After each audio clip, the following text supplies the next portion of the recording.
thing in your nightmare, that thing that's holding you back, that thing that's dragging you down, that thing is you.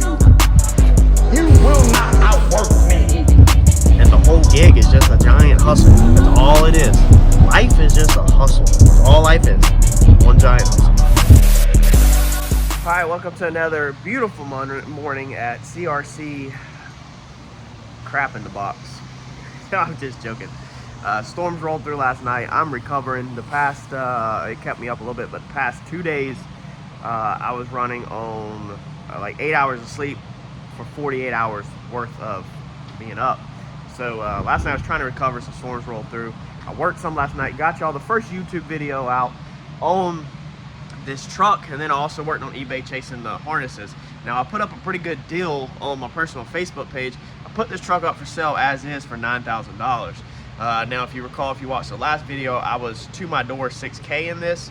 I'm a dealer. I took the time to find the vehicle and get the deals and everything like that. So passing this truck on to the general public for $9,000 is a really good deal, because back before I was a dealer, if I could have found deals like this for $9 grand, I would have been in freaking heaven when I was trying to start out and do stuff like this, and I didn't have the knowledge and stuff like that that comes with doing what I do for a living. But we jumped right into it and got straight to work last night. I got straight to work yesterday. I got part numbers for the 2 engine harnesses. So our first hurdle on this project so far is that the 2 harnesses are discontinued. You can't actually get these harnesses new anymore, so unless there's a company out there that makes them. I am in the middle of emailing back and forth with a Cummins company on the price of the harness, but I think I've already beat them to their emails. People messing with me, you got to be fast, because I'm already going to get the deal somewhere else, and I'm just going to say, screw you, you're too slow to respond, and I'm going to keep it moving. So I snagged a engine harness last night off of eBay. If you use my part number, that's for my truck. I spoke with the dealer yesterday, got the part numbers. That way I can make sure I get it right, because the part number that's on the harness wasn't much left of it. I saved the sticker, it's in my notebook in the office, but there wasn't much left of it, so I called the dealer off the VIN and got the exact part number. Using that part number, I then dug on eBay and switched the part number up a couple different ways I've learned how to do to actually find the rock bottom pricing. Now, the issue is, there ain't much to pick from. There was only like 6 or 8 harnesses with that part number on eBay. All of them were at like $1,500, and we have 2 burnt harnesses. We have the one that's already pulled yesterday that was burnt to a crisp pretty much, and then we have the one that's still in the vehicle that's got about a 1-foot section that's got maybe 25% of the wires burnt in a 1-foot section.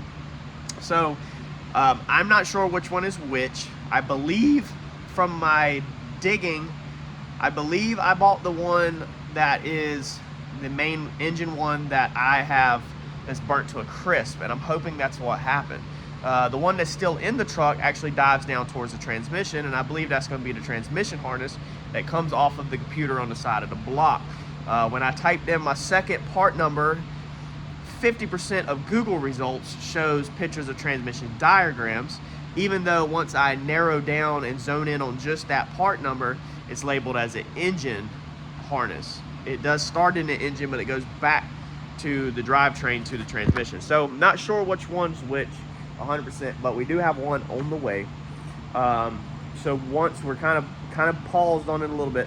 Once we get that one in, then I'm going to compare it and hope that it's the one that's burnt to the crisp, because if so, then I think what we're going to do, since the other one's not even available on eBay or Google, I'd have to start calling wrecking yards and then try to narrow down the part number, which is a little bit harder.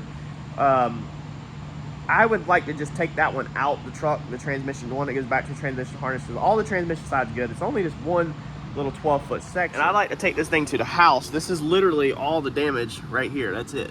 So it's from right there. You see some of the bare wires in there.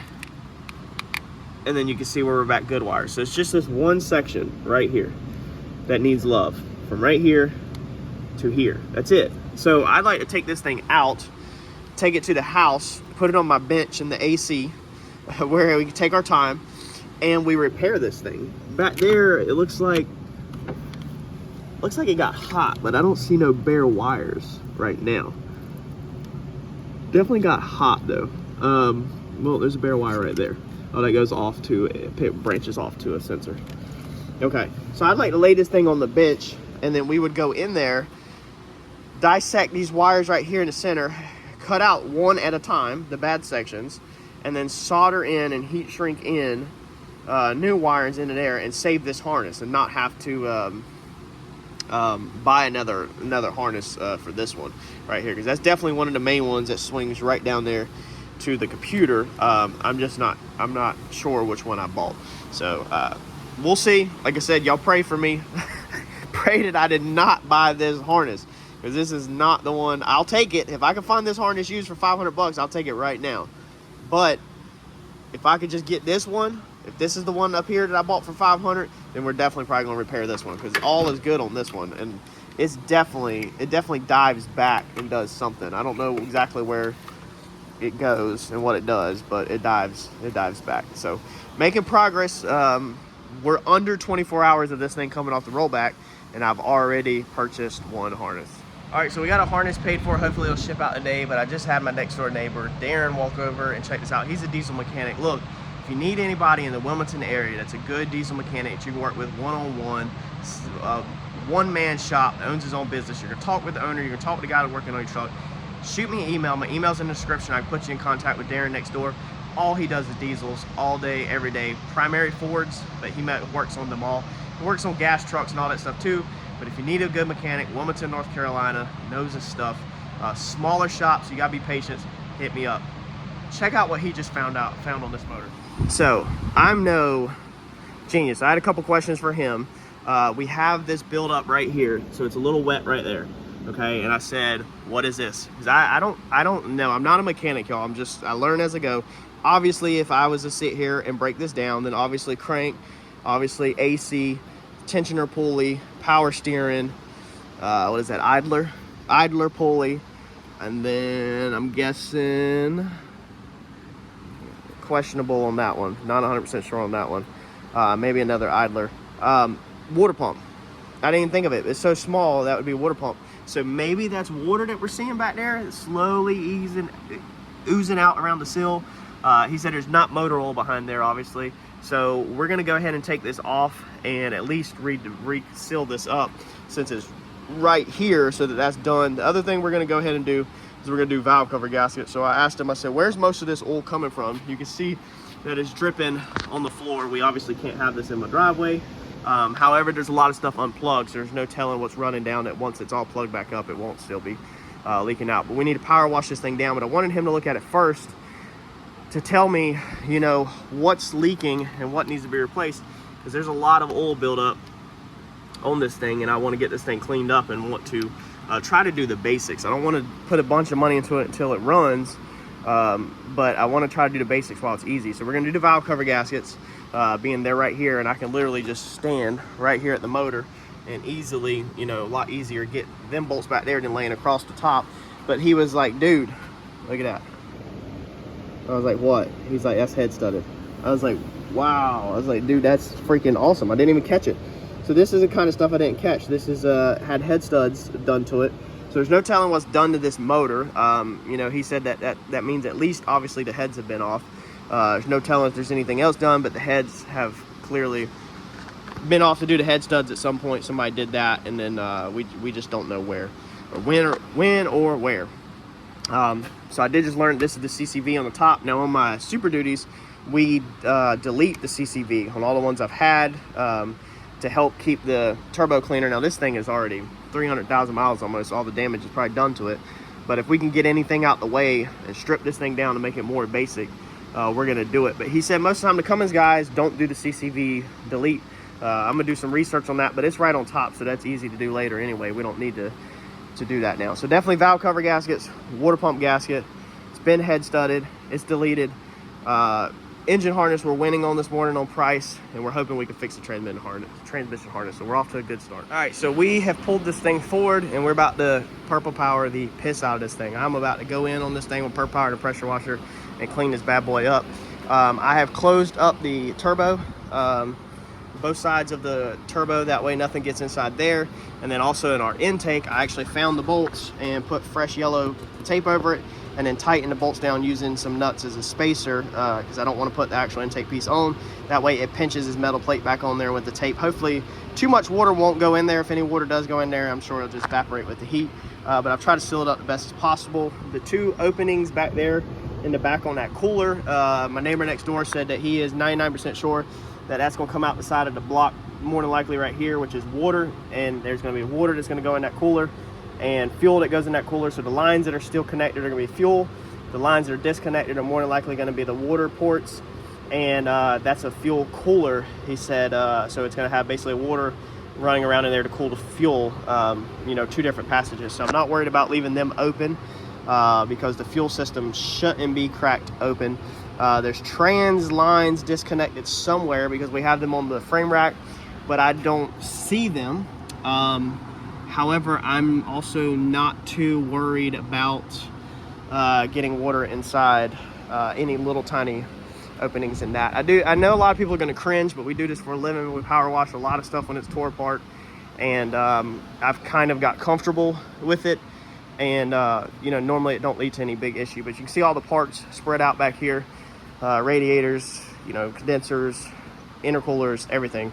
The factory grill is busted, so sadly I got to get another grill. I can get an aftermarket one that looks pretty cool. And then on the header panel, we've got some bolts right here. Alternator, they actually was nice enough to put the bolts back in. There's our charred harness. I'm pretty sure this is going to be the one I bought. Headlights, I think one is busted, but I have a couple companies that want to work with me on sponsorships that do lighting and all that. So I'm going to see if I can talk one of them companies into hooking us up with a set of headlights to review on the channel to replace them. The header panel, they were nice enough to sit some of the bolts in the top. They're just sitting here, so fortunately they did not get lost. And then a lot of them, they screwed back into place. So that was really nice and saved me. Our little ambient air temperature sensors there, all that stuff's there. And from doing the other Cummins, I know how some of this stuff goes together now. So it's actually looking a lot better. We keep getting good news and things looking better and better. And like I said, we'll clean this piece up separate. We'll take the sensors off and take this piece apart on the bench and probably brake clean that up really good. We're gonna get underneath, power wash the transmission, try to get all the soot, dirt, grease, grime out of this thing so it's a little more comfortable to work on than being covered in grease. And then we're gonna try to get the engine harness out of here. And for the CCV, I looked up these, your valve cover gaskets.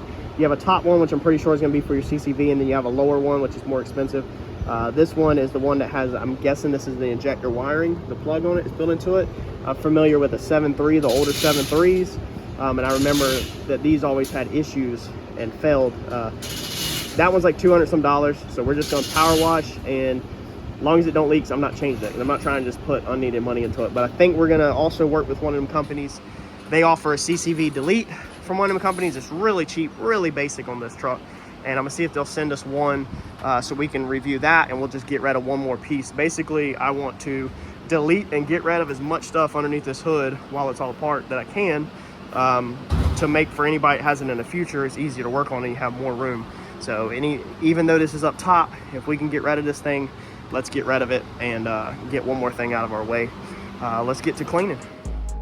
You only live 8 years. Average person lives 78. You spend 28 of those years sleeping. You spend 10.5 to 12 of them working. You spend another 3 or 4 shopping, chores, internet, traffic, add it up, you get 8 years. And you're not a newborn, so you got less than that. You keep waiting till you know a little more.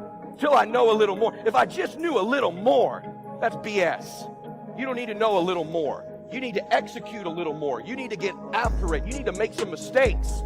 Perfection is the lowest possible standard. Quit trying to be perfect. You got to get in a hurry. Time is running out. And at some point, it's going to be over. And you're going to run into that person. This was the man you were born to be. Your twin's going to be there. This is who you were born to be. These are the people you could have helped, the memories you could have had, the things you could have accomplished, how you could have felt about yourself, the things you'd have seen, done, and become. Every decision I make when I'm down and lazy and depressed and bummed out like I've been this week, I don't do things based on how I feel. I do things based on who I am. And who I am is that guy. And every decision, that action, does it move me closer to being that man? Does it move you closer to being that woman? That's the barometer of how you think. That's the barometer of how you live your life. Does it move you closer to being that person you knew at some point you were capable of being? They knew you were capable. And if they weren't there, I promise you, God in heaven knows who you're capable of being. You were put here to do something great with your life. You were put here to win, man.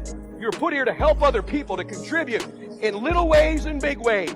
You may not be world famous, worth $100 million, but there's a destiny you're supposed to fulfill. There's people you're supposed to help. There's a difference you're supposed to make. Buddy, I'm soaked. The sleeve of my soaked. I tucked my shirt in so it's not dragging in the water, but then the bottom of my pants leg is soaked, so the bottom of my shorts are soaked. I'm covered in it.